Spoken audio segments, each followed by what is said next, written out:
আচ্ছা ভাই, এই স্কুলে ভর্তি হতে গেলে কি কি লাগে? তুমি স্কুলে ভর্তি হবে ভর্তি? আমি না আমার কি আর সেই বয়স আছে যে সিং ভেঙে বাছুরের দলে ঢুকবো? কেন পারবে না কেন? লেখাপড়া শেখার কি কোনো বয়স হয় নাকি? আমার জন্য নয় রে ভাই, আমার মেয়ের জন্যে। তোমার মেয়ে? অবাক হচ্ছে তো? হ্যাঁ, না মানে সবাই অবাক হয়, তোমার আর দোষ কি? কিছু মনে করো না বড়দি, আমি ঠিক কিছু বুঝতে না পেরে। না ভাই, মনে করব কেন? এমনিতেই তো আমাদের জীবন নিয়ে মানুষের কৌতূহলের শেষ নেই, তার উপর যদি শোনে সন্তান, তাহলে তো কথাই নেই। আমাদের জীবনের গতিপথ তো সোজা হয় না, তাই হয়তো সে অনেক কথা, তোমায় একদিন সময় করে সব বলবো। এখন আমি স্কুলের ব্যাপারটা একটু বলো দেখি। হ্যাঁ, ভর্তির জন্য একটা অ্যাডমিশন টেস্ট, মানে ভর্তির পরীক্ষা দিতে হবে, আর ওই পরীক্ষায় পাশ করলে তবেই ভর্তি। আর যদি পরীক্ষায় ভালো নাম্বার পাওয়া যায় তাহলে তো আর কোনো সমস্যাই নেই, শুধু ভর্তির সময় বাবা আর মাকে লাগবে। বাবা মাকে লাগবে? বাবা মা? কিন্তু আমি তো বাবা মা।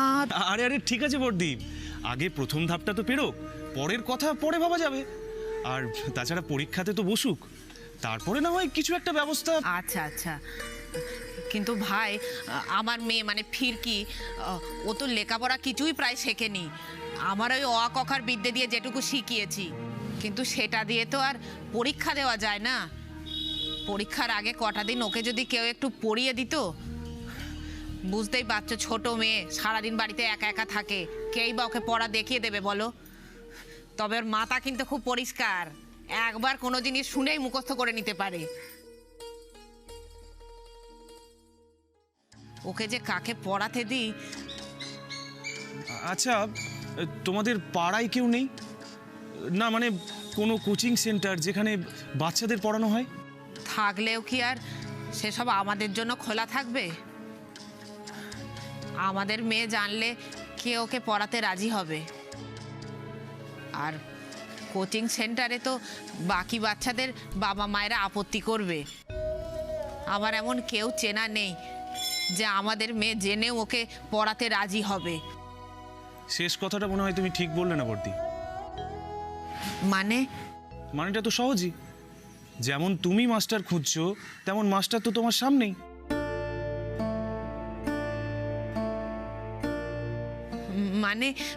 মানে তুমি আমার ফিরকিকে পড়াবে? সেটা মনে হয় পেরেই যাব, তবে হ্যাঁ, অবশ্য তোমার যদি অনুমতি থাকে তবেই। অনুমতি কি বলছো গো? এ তো আমার পরম সৌভাগ্য। তোমায় কি বলে যে আমি ধন্যবাদ দেব? ধন্যবাদ কিসের? এই যে বললে আমি তোমার ভাই। না ভাই, সেই তো, আমি সারাটা জীবন তোমার কাছে ঋণী হয়ে থাকবো ভাই।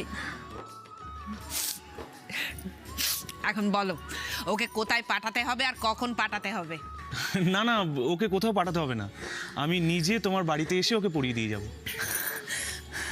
তুমি তো সাক্ষাৎ দেবদূত হয়ে আমার কাছে এসেছো, তোমায় যে কি বলে আমি ধন্যবাদ দেব? মা, কি করছো বর্দি? তুমি আমার থেকে অনেক বড়। বয়সের বিচারে কি আর ছোট বড় মাপা যায়? তোমার মতো বড় মনের মানুষ আর হয় না গো।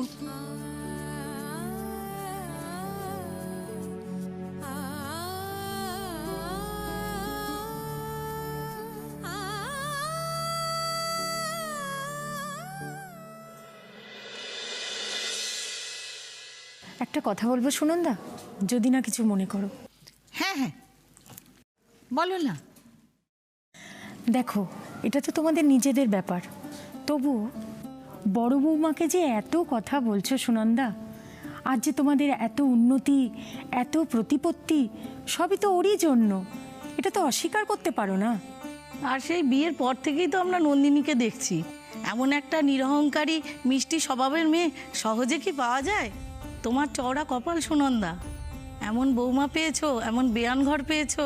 নন্দিনী তো এবারই সাক্ষাৎ লক্ষ্মী গো, বড় বউ হিসাবে সংসারটাকে কত সুন্দরভাবে সামলাচ্ছে। আসলে কি জানো তো, ওই দূর থেকে অনেক কিছুই খুব সুন্দর লাগে দেখতে, কিন্তু কাছে গেলে বোঝা যায় তার আসল চেহারাটা। ওই যেমন আমার বড় বৌমা। আসল চেহারা? হ্যাঁ, আসল কথাটা তাহলে আমার কাছ থেকে আজ ভালো করে শুনে রাখো। আমার বড় খোকার যোগ্যতা, তার ক্ষমতা এইসব দেখে বড় বৌমার বাবা তড়িঘড়ি করে বড় খোকার সাথে তার মেয়ের বিয়েটা দিয়ে দিল। আরে চোখের সামনে এমন একটা হীরের টুকরো ছেলে থাকতে সেই সুযোগ কে না নেবে বলো তো? আর ওই তো মেয়ের ছিরি, সারা বছর ভুগছে, কিছু না কিছু নিয়ে সে ভুগছে। ছেলে মেয়ে সামলাবে, তাদের দিয়ে তো সারাক্ষণ হিমশিম খাচ্ছে। সেই মেয়ে করবে কিনা সংসার, তাহলেই হয়েছে। সত্যি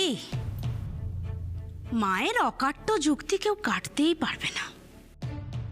কি বলুন, আছে আপনাদের কাছে এর কোনো উত্তর? আমি জানতাম মা, আপনাকে যুক্তিতে কেউ হারাতেই পারবে না। আচ্ছা যাকে যাকে মা, শাড়িটা তো আপনাকে দারুণ মানিয়েছে। কে দিয়েছে?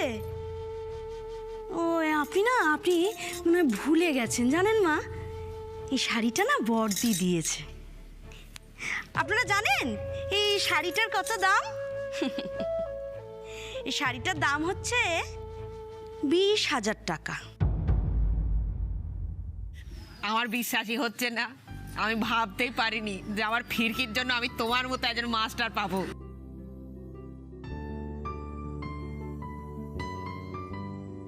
নাও এবার ঠিকানাটা বলো দেখি, কোথায় যেতে হবে? ওই যে খালপাড়। আরে খালপাড় তো বুঝলাম, কিন্তু ঠিকানা? 17/32 নারকেল বাগান, কলকাতা।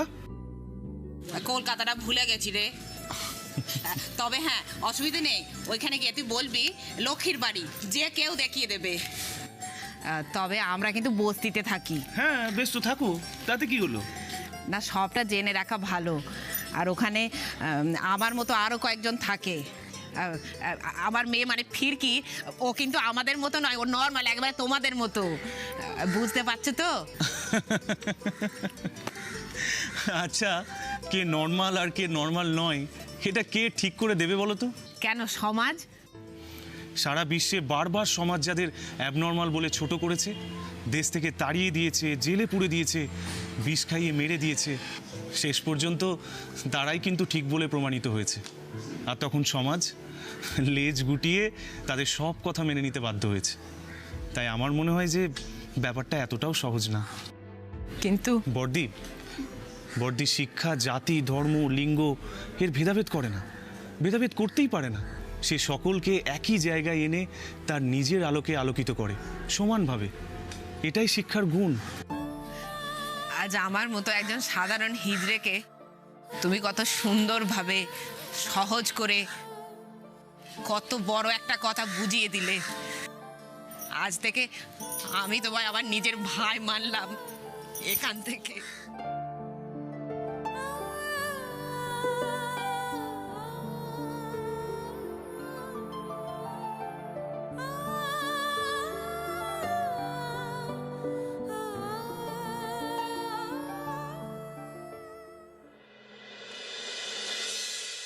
এ ধরতে পারে না, ধরতে পারে না, ধরতে পারে না, ধরতে পারে না।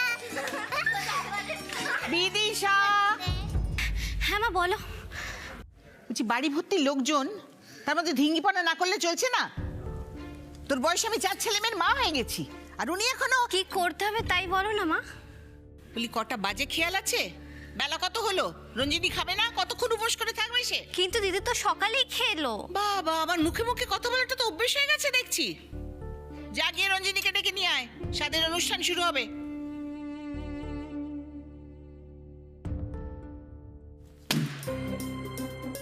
যা, ফেটে গেল। আরেকটা বেলুন নিয়ে আসি, চলো। দাদু ভাই, দাদু ভাই, এবার তোমাদের খেলা বন্ধ করো। দেখছো না বাড়িতে কত লোকজন আসছে? উফ, দাঁড়াও না ঠাম্মি, আরেকটু খেলে নেই। চলো। গা জ্বলে যায়। কি মেয়ে বাবা, জবে থেকে এসেছে বাকি দুটোর মাথা খাচ্ছে। সারা দিন খালি খেলা আর খেলা।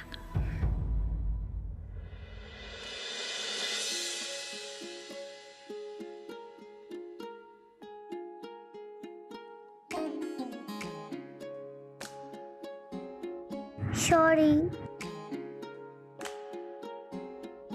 কারো কাছে নই আপন, কেবলই যুদ্ধ যাপন, শুধু খুচরো গুনে পুড়ে যাওয়া মন।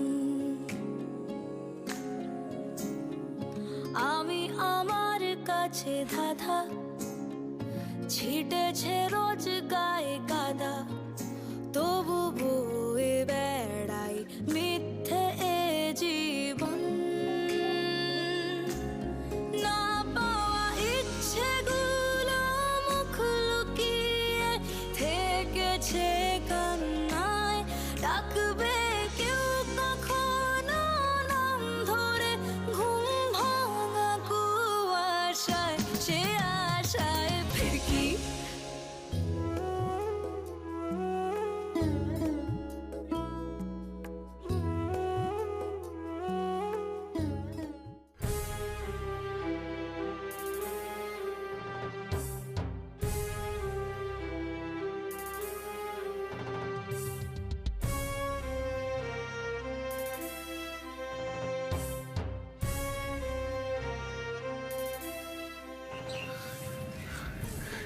ওই ছেলেটা কালকের ছেলেটা না?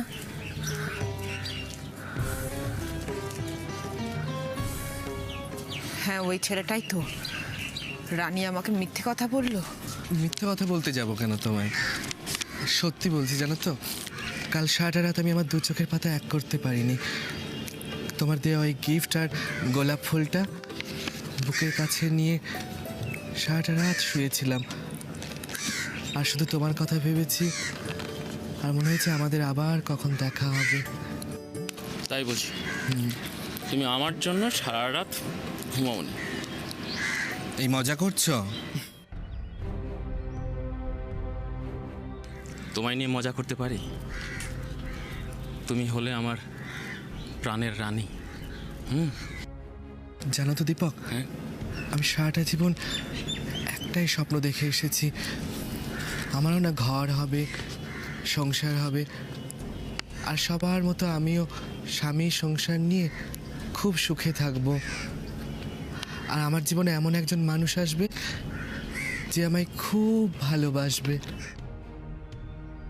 আর সেই মানুষ আমি পেয়ে গেছি, তুমি। I love you Deepak. I love you two.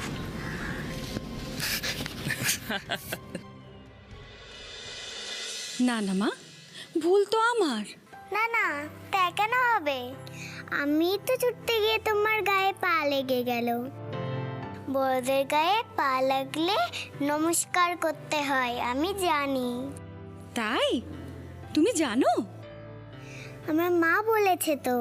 বাহ, তোমার মা তোমায় খুব ভালো শিক্ষা দিয়েছেন। তুমি জানো, তোমার বয়সে এসব অনেকেই জানে না। কেন জানে না? ওদের মায়েরা বুঝি বলেনি? সবাই কি আর তোমার মতো তো মিষ্টি হয়? আর সবাই তো তার মায়ের কথা মানেও না। কেন মানে না? তুমি হলে ফুলের মতো মিষ্টি একটা মেয়ে, তুমি সেটা জানো? তুমিও খুব সুন্দর, একেবারে সরস্বতী ঠাকুরের মতো। ওলে বাবালে।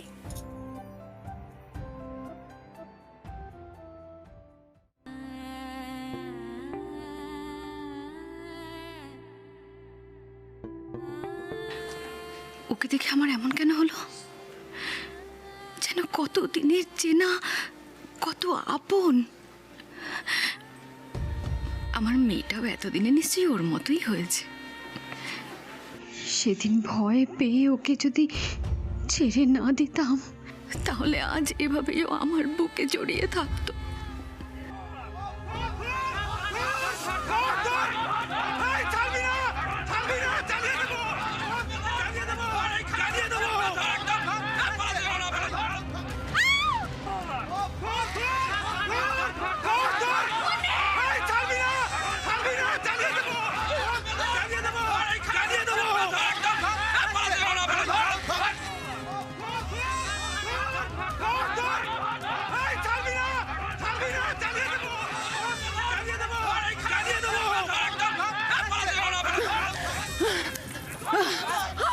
এই দাঁড়া দাঁড়া দাঁড়া, একটা বাচ্চার কান্না শব্দ শুনছি না? বাচ্চাটাকে দিয়ে দে লক্ষ্মী। এই আর এক পাও এগোবে না। এই খুব যে তেজ দেখাচ্ছিস। কারোর হিম্মত থাকলে এই বাচ্চাটাকে আমার কাছ থেকে ছিনিয়ে নিয়ে দেখা। আজ থেকে আমি ওর মা।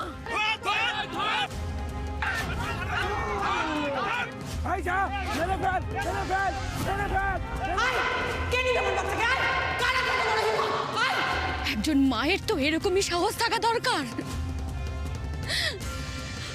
আমার মেয়ে তার যোগ্য মায়ের কাছেই পৌঁছেছে। মা গো, তোমাকে কোটি কোটি প্রণাম মা।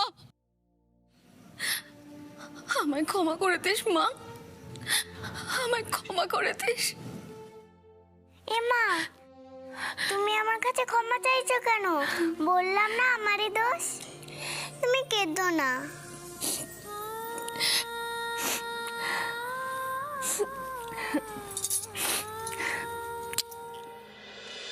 এসো এসো এসো এসো এসো, ভালো হয়েছে। যাও তোমরা একটু ওপরে গিয়ে বসো। হ্যাঁ, আমি আসছি।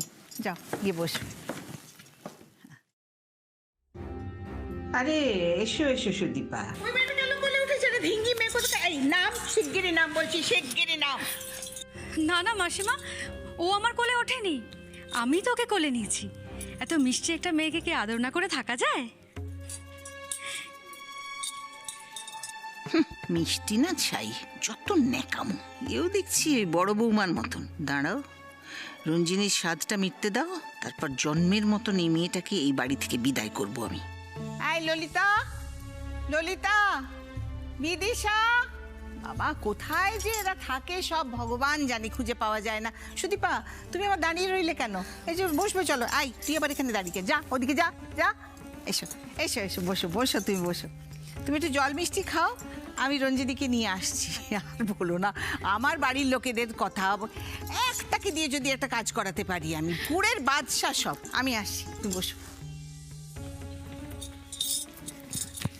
ফিরকি, তুমি এখানে? আমরা তো সারা বাড়িতে খুঁজে বেড়াচ্ছি। হ্যাঁ সুদীপ আন্টি। হ্যালো নীলাদ্রি।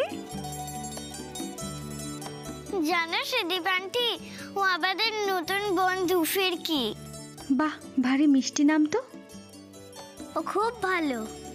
এসো ফিরকি।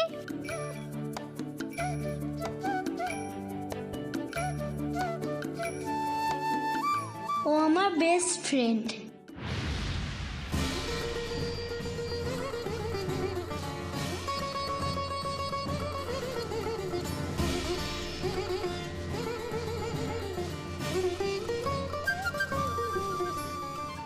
না, তোমার বেস্ট ফ্রেন্ড একমাত্র আমি, মোটেও ও না।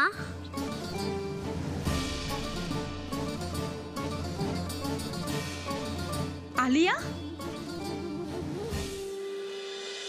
এই এই চলো না, আমরা না এবার আমাদের বিয়েটা করেই নি। আমাদের তো এখন আর কোনো বাধা নেই। রানী রানী রানী এত তাড়া কিসের? দেখো রানী, আমি তোমাকে কতটা ভালোবাসি তুমি তো জানো। তোমাকে বিয়ে করে আমার ঘরে বউ করে নিয়ে যাওয়াটাই আমার একমাত্র স্বপ্ন। দেখো রানী, তাড়াহুড়ো করলে সব নষ্ট হয়ে যেতে পারে। হ্যাঁ, চলো না, তার আগে আমরা একে অপরের সাথে আরেকটু মেলামেশা করি, একে অপরকে জানি বুঝি কে কেমন। এখনো তুমি তোমার রানীকে বোঝোনি এত কিছুর পরেও? না না রানী, আমি সে কথা বলতে চাইনি। আমি বলতে চাইছি যে দেখো, বিয়ে মানে কত দায়িত্ব, কত কর্তব্য। হ্যাঁ, আর সেগুলোর জন্য তো অনেক সময় পড়ে আছে, সেই সময় তো চলে যাচ্ছে না। আর আমি চাইছি যে তার আগের সময়টা আমরা আরও আনন্দ ফুর্তি করি। হ্যাঁ, এই রানী শোনো না, সামনের সপ্তাহে কোথাও বেড়াতে যাবে? কোথায়? দীঘায় যাবে? না, এবার আর দীঘায় যাব না, অন্য কোথাও চলো না। অন্য কোথাও? কোথায়? এই আমাকে পাহাড়ে নিয়ে যাবে? আমি না কখনো পাহাড় দেখিনি, ওই শুধু ছবিতেই দেখেছি। পাহাড়? কিন্তু সে তো অনেক খরচ। এই তোমাকে খরচের কথা কে ভাবতে বলেছে শুনি? রানী বারবার যে এসব লোকের পাল্লায় কিভাবে পড়ে কে জানে। আগের ছেলেটাও তো ভুলিয়ে ভালিয়ে, মাথায় হাত বুলিয়ে রানীর কাছ থেকে অনেক টাকা আদায় করেছে। নিজের শরীর বদলানোর জন্য তখনও জলের মতো টাকা খরচা করেছে। রোজগারের সবটাই চলে যেত ওর ওষুধ আর ছেলেটার বাবু আনায়। সেই ছেলে তো এখন শুনি মায়ের কথা শুনে বিয়ে করে বাচ্চার বাবাও হয়ে গেছে। এত কিছুর পরেও রানী যে কেন ওই মতলবী লোকগুলোকে চিনতে পারে না কে জানে। এই ছেলেটার মতলবটা কি? শুধু বন্ধুত্ব যে নয় সেটা তো বোঝা যাচ্ছে। রানী আবার আগের বারের মতো ঠকে যাবে না তো?